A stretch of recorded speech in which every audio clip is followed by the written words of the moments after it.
As we prepare to transition to UKG, we want to share what the time clocks will look like after go live.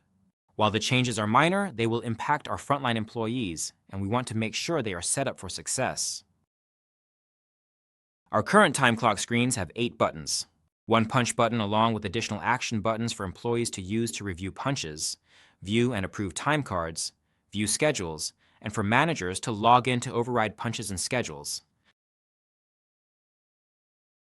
When we move to UKG, the time clocks will now have 11 buttons.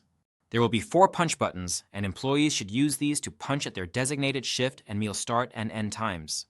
Another new button is the Fix Missing Punches button. In UKG, employees now have the ability to submit their missing punches at the time clock when they are punched in for their shift. These punches will be submitted to their reports to manager to review and either approve or reject from the computer or their mobile device. Employees will still have the ability to view their schedule, view their punch status, their time cards, and in non-union accounts, view their accruals. There are now 2 different approve buttons, one to approve the current pay period and one to approve the previous pay period.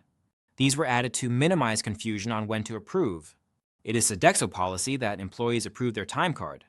Keep in mind, they cannot approve if there are any missing punches or pending changes that managers have not taken action on. Stay up to date by managing exceptions and pending punches daily. You may have noticed there is no longer a Manager Mode button. In UKG, when schedules are added to the schedule planner, they will be immediately available at any device the employee is using, reducing the need for a schedule override button.